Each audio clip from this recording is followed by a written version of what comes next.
নমস্কাৰ দোস্ত, স্বাগতম জনাইছো আমাৰ চেনেলৰ নতুন এটা ভিডিঅ'লৈ। আজিৰ এই ভিডিঅ'টোত আমি সেই সকলোবোৰ উচ্চাকাংক্ষী কেণ্ডিডেটৰ বাবে এটা ৰোমাঞ্চকৰ খবৰ লৈ আহিছোঁ যিসকলে শিক্ষকতা বা টিচাৰ হ'ব বিচাৰি আছে। SCERT মানে director of state council of educational research and ট্ৰেইনিঙৰ শিক্ষক পদৰ বাবে নিযুক্তিৰ কথা ঘোষণা কৰিছে আৰু এইটো আপোনাৰ বাবে এটা সোণালী সুযোগ হ'ব পাৰে। আজিৰ ভিডিঅ'ত আমি SCERTৰ পৰা ওলোৱা নিযুক্তিৰ বিষয়ে আপুনি জানিবলগীয়া সকলো কথা আলোচনা কৰিম। যোগ্যতাৰ মাপকাঠি আৰু নিৰ্বাচন প্ৰক্ৰিয়াৰ পৰা আৰম্ভ কৰি গুৰুত্বপূৰ্ণ তাৰিখলৈকে আমি আবেদন প্ৰক্ৰিয়া ষ্টেপ বাই ষ্টেপ জনাই দিম। গতিকে আপুনি যদি এই ৰিক্ৰুটমেণ্টৰ বাবে এপ্লাই কৰিম ভাবিছে তেন্তে ভিডিঅ'টো শেষলৈ চাব। আজিৰ এই যাত্ৰাত নামিবলৈ আপোনাৰ প্ৰয়োজনীয় সকলো সবিশেষ আমাৰ এই ভিডিঅ'টোত উপলব্ধ আছে। লগতে আপুনি যদি চেনেলটোত প্ৰথমবাৰ আহিছে তেন্তে এনেকুৱা আপডেটবোৰ পাই থাকিবলৈ চেনেলটো ছাবস্ক্ৰাইব কৰি বেল আইকনটো টিপি যাব যাতে কোনো ধৰণৰ আপডেট আপোনাৰ পৰা মিছ হৈ নাযায়। লগতে লাইক এণ্ড শ্বেয়াৰো কৰিব। তো আহক আৰু দেৰি নকৰি আজিৰ আপডেটৰ পিনে আগবাঢ়ো।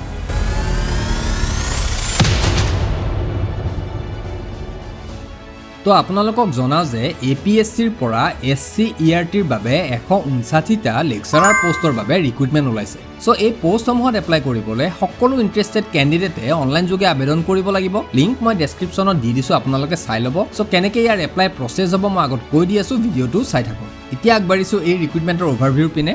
সো ইয়াত লেকচাৰাৰ PSTEৰ বাবে টোটেল পোষ্ট আছে 55টা, কিন্তু এই গোটেই পোষ্টসমূহ ছাবজেক্ট ৱাইজ ভাগ কৰা আছে, মই কৈ দি আছোঁ। ইয়াত ইংলিছ লেংগুৱেজৰ বাবে আছে 11টা পোষ্ট আৰু এছামিজ লেংগুৱেজৰ বাবে আছে 6টা পোষ্ট। তাৰ পিছত মেথমেটিক্সৰ বাবে আছে 8টা পোষ্ট, ছায়েন্সৰ বাবে আছে 8টা পোষ্ট, ছ'চিয়েল ছায়েন্সৰ বাবে আছে 12টা পোষ্ট, ফিজিকেল এডুকেশ্যনৰ বাবে আছে 5টা পোষ্ট, ফাউণ্ডেশ্যন অফ এডুকেশ্যনৰ বাবে আছে 7টা পোষ্ট আৰু আৰ্ট এডুকেশ্যনৰ বাবে আছে 4টা পোষ্ট। তাৰ পিছত লেকচাৰাৰ IFICৰ বাবে ইয়াত টোটেল পোষ্ট আছে 16টা, লেকচাৰাৰ DRUৰ বাবে পোষ্ট আছে 50টা, লেকচাৰাৰ PNMৰ বাবে পোষ্ট আছে 10টা, লেকচাৰাৰ CMDEৰ বাবে পোষ্ট আছে 10টা, লেকচাৰাৰ WEৰ বাবে আছে 10টা পোষ্ট, লেকচাৰাৰ ETৰ বাবে আছে 8টা পোষ্ট। লগতে এই পোষ্টসমূহত এপ্লাই কৰিবলৈ কেণ্ডিডেটজন ভাৰতীয় নাগৰিক হোৱাৰ লগতে অসমৰ স্থায়ী বাসিন্দাও হ'ব লাগিব।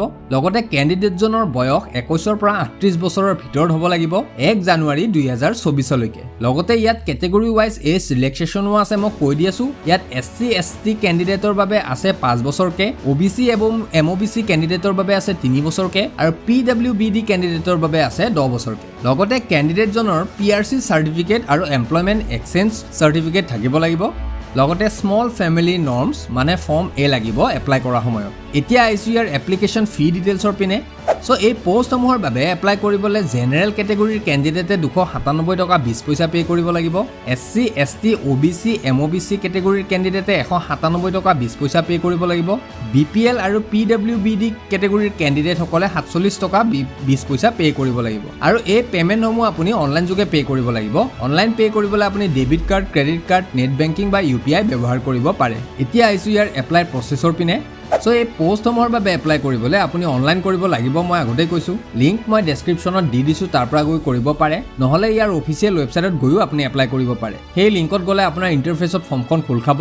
ফৰ্মখন ভালকৈ চেক কৰি ফিল আপ কৰিব। তাৰপিছত পাৰ্চনেল আৰু এডুকেশ্যনেল ডিটেইলছ ফিল কৰিব। তাৰপিছত আপোনাৰ পাছপৰ্ট চাইজ ফটো আৰু ছিগনেচাৰ আপলোড কৰিব। লগতে আৰু ডকুমেণ্টছ বিচাৰিব পাৰে, সেইখিনিও আপলোড কৰিব। কিন্তু তাৰ আগতে আপোনাৰ ডকুমেণ্টছখিনি আপুনি ৰেডি কৰি ৰাখিব। তাৰপিছত আপোনাৰ চিলেক্টেড এপ্লিকেশ্যন ফিসমূহ পে' কৰিব। তাৰপিছত গোটেইখিনি কৰি ফৰ্মখন চেক কৰিব। তাৰপিছত ছাবমিট কৰিব। শেষত প্ৰিণ্ট আউটটো ল'ব, একেবাৰে নাপাহৰিব, কাৰণ সেই প্ৰিণ্ট আউটটো বহুতেই ইম্পৰ্টেণ্ট হয়। এতিয়া আগবাঢ়িছোঁ ইয়াৰ ইম্পৰ্টেণ্ট ডেটসমূহৰ পিনে।